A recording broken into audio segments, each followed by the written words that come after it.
নমস্কার বন্ধুরা, প্রেরণার গল্পকথা ইউটিউব চ্যানেল সকলকে স্বাগত। আজ আমরা শোনাব আর এক নতুন কাহিনী শুরু করবার আগে আপনাদের কাছে অনুরোধ, অবশ্যই আমাদের এই চ্যানেলটিকে লাইক, শেয়ার এবং সাবস্ক্রাইব করে দেবেন। সবার আগে আমাদের নতুন কাহিনী শোনবার জন্য বেল আইকনটি প্রেস করে দেবেন। আপনি কি কখনো কোনো নতুন জায়গায় গিয়ে অনুভব করেছেন যে আপনি এই জায়গাটি আগে থেকেই চেনেন, বা অচেনা কারোর সাথে প্রথমবার কথা বলতে গিয়ে মনে হয়েছে যেন এই মানুষটির সাথে আপনার কয়েক জন্মের পরিচয়? কিংবা কোনো বিশেষ ঘটনায় হঠাৎ করে কি আপনার মনে হয়েছে এই একই মুহূর্ত আপনার জীবনে আগেও একবার এসেছিল, যাকে বিজ্ঞানের ভাষায় বলা হয় ডেজা ভিউ? কিন্তু আধ্যাত্মিকতার গভীর সমুদ্রে ডুব দিলে এর উত্তর মেলে অন্যভাবে, যেখানে বলা হয় মৃত্যুতেই সব শেষ নয়, বরং মৃত্যু হলো কেবল একটি পোশাক পরিবর্তনের মতো ঘটনা মাত্র। আজকের এই কাহিনী আপনাকে নিয়ে যাবে সেই রহস্যময় জগতে, যেখানে স্মৃতির ধুলো ঝেড়ে আমরা খুঁজে বের করব আমাদের ফেলে আসা এক অনাদি অতীতকে, যা আজও আমাদের অবচেতন মনের কোনো এক গোপন কুঠুরিতে সুপ্ত অবস্থায় বেঁচে আছে এবং অপেক্ষা করছে কেবল একটি সঠিক মুহূর্তের। আমাদের গল্পের নায়ক অনিমেষ ছিলেন কলকাতার এক নামকরা আইটি কোম্পানির উচ্চপদস্থ কর্মচারী, যার জীবন চলত ঘড়ির কাঁটার সঙ্গে তাল মিলিয়ে, এবং লজিক বা যুক্তি ছাড়া তিনি জীবনে অন্য কিছু বিশ্বাস করতেন না। কিন্তু তার জীবনের একটি অদ্ভুত সমস্যা ছিল, যা তাকে রাতের পর রাত জাগিয়ে রাখত, আর তা হল আগুনের প্রতি এক অকারণ এবং তীব্র ভীতি, যা ছোটবেলা থেকেই তার সঙ্গী ছিল। দীপাবলির প্রদীপ হোক কিংবা সামান্য মোমবাতির শিখা, আগুনের লেলিহান শিখা দেখলেই অনিমেষের বুকের ভেতরটা কেমন যেন ফাঁকা হয়ে যেত এবং তার মনে হতো তিনি শ্বাস নিতে পারছেন না, অথচ তার এই জীবনে আগুনে পড়ার কোনো অভিজ্ঞতাই নেই।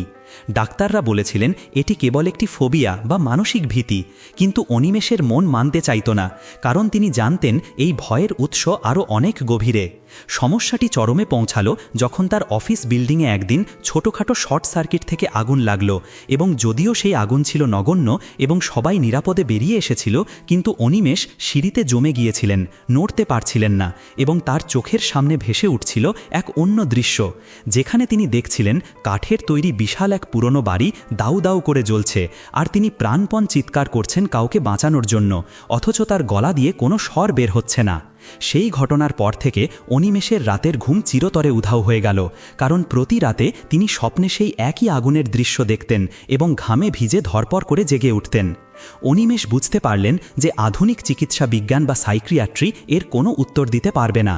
তাই তিনি এক বন্ধুর পরামর্শে হিমালয়ের কোলে অবস্থিত ঋষিকেশের এক শান্ত আশ্রমে যাওয়ার সিদ্ধান্ত নিলেন, যেখানে স্বামী জ্ঞানানন্দ নামের এক যোগী বসবাস করতেন, যিনি নাকি ধ্যানের মাধ্যমে মানুষের অবচেতন মনের গভীর স্তরে প্রবেশ করতে সাহায্য করেন। আশ্রমে পৌঁছে অনিমেষ দেখলেন স্বামীজি গঙ্গার ধারে একটি পাথরের ওপর বসে আছেন, এবং তার চোখে মুখে এক অদ্ভুত প্রশান্তি বিরাজ করছে, যা দেখা মাত্রই অনিমেষের অস্থির মন অনেকটা শান্ত হয়ে গেল।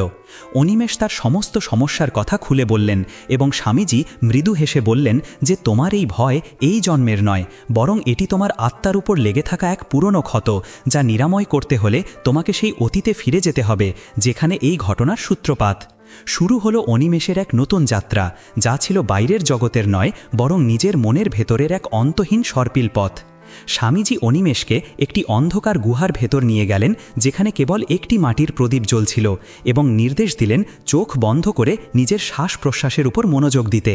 স্বামীজির গম্ভীর কণ্ঠস্বর অনিমেষকে ধীরে ধীরে বর্তমান সময় থেকে বিচ্ছিন্ন করে নিয়ে চলল এক গভীর তন্দ্রাচ্ছন্ন অবস্থায়, যাকে বলা হয় আলফা স্টেট বা ধ্যানের সর্বোচ্চ স্তর। অনিমেষ অনুভব করলেন তার শরীরটা ক্রমশ হালকা হয়ে আসছে, এবং তিনি যেন সময়ের এক দীর্ঘ সুড়ঙ্গ দিয়ে উল্টো দিকে ভেসে চলেছেন। স্বামীজি তাকে নির্দেশ দিলেন তার ছোটবেলার স্মৃতি মনে করতে, তারপর শৈশব পেরিয়ে মাতৃগর্ভের অন্ধকার, এবং তারপর আরও পেছনে। হঠাৎ করেই অনিমেষের চোখের সামনে ভেসে উঠল এক সম্পূর্ণ অচেনা দৃশ্য, যা কোনো সিনেমার পর্দার মতো রঙিন অথচ জীবন্ত।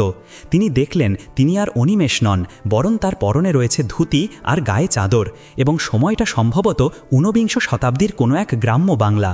তিনি দেখলেন এক সুন্দর সাজানো গোছানো জমিদার বাড়ি, যেখানে দুর্গাপুজোর ধুমধাম চলছে এবং চারিদিকে আনন্দের বন্যা।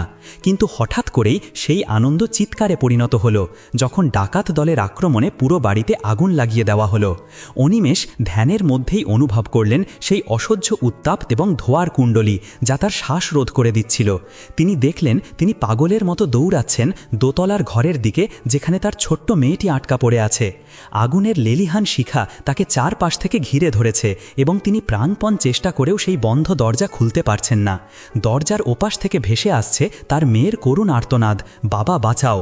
সেই মুহূর্তের অসহায়তা, সেই তীব্র যন্ত্রণা এবং নিজের সন্তানকে বাঁচাতে না পারার গ্লানি নিয়েই আগুনের গ্রাসে ঢলে পড়লেন সেই জন্মের অনিমেষ। ধ্যানের গভীরে বর্তমানের অনিমেষের শরীর থরথর করে কাঁপতে লাগল এবং তার চোখ দিয়ে অঝোর ধারায় জল গড়াতে লাগল। স্বামীজি তখন তার কানের কাছে ফিসফিস করে বললেন, এই স্মৃতি তোমার শরীরের নয়, এই স্মৃতি তোমার আত্মার। তাই এই কষ্টকে এখন মুক্তি দাও, কারণ সেই ঘটনা শেষ হয়ে গেছে এবং তুমি এখন নিরাপদে আছো।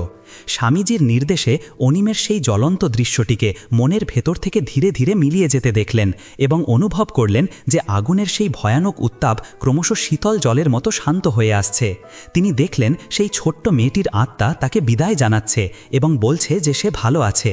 দীর্ঘক্ষণ পর যখন অনিমেষ চোখ খুললেন, তখন তার মনে হলো যেন বুকের ওপর থেকে 1000 মনের পাথর নেমে গেছে।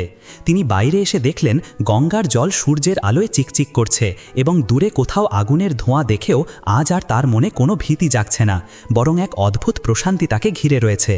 এই ঘটনা অনিমেষের জীবনকে আমূল বদলে দিল, কারণ তিনি বুঝতে পারলেন যে মৃত্যু মানেই সব শেষ নয়, বরং এটি একটি অধ্যায় থেকে অন্য অধ্যায়ে যাওয়ার নামমাত্র। এখন প্রশ্ন হলো, অনিমেষের এই অভিজ্ঞতা কি কেবলই মনের ভুল, নাকি সত্যিই আমাদের অবচেতন মনের গভীরে জমে থাকে পূর্বজন্মের স্মৃতি? সনাতন ধর্ম এবং আধুনিক প্যারাসাইকোলজি উভয়ে স্বীকার করে যে আমাদের মন কেবল মস্তিষ্কের নিউরনের খালা নয়, বরং এটি এক বিশাল তথ্যভাণ্ডার যেখানে জন্ম জন্মান্তরের সংস্কার বা ইমপ্রেশন জমা থাকে। আজকের এই গল্প যদি আপনার মনের কোনো সুপ্ত তারে আঘাত করে থাকে বা আপনাকে নতুন করে ভাবতে শেখায়, তবেই আমাদের এই প্রচেষ্টা সার্থক হবে। জীবন এক অদ্ভুত রঙ্গমঞ্চ, যেখানে আমরা সবাই অভিনেতা, কিন্তু চিত্রনাট্য লেখা হয় আমাদেরই কর্মের কালিতে। তাই ভালো কাজ করুন, মানুষের পাশে দাঁড়ান এবং নিজের আত্মাকে পবিত্র রাখুন, কারণ কে জানে, হয়তো আপনার আজকের এই ভালো কাজ আগামী কোনো জন্মে আপনারই রক্ষা কবচ হয়ে ফিরে আসবে। ভালো থাকবেন, সুস্থ থাকবেন এবং নিজের ভেতরের সেই শাশ্বত সত্যকে খোঁজার চেষ্টা করবেন। দেখা হবে আগামী পর্বে আরও এক নতুন এবং রোমাঞ্চকর কাহিনীর সাথে। ততক্ষণ পর্যন্ত বিদায়।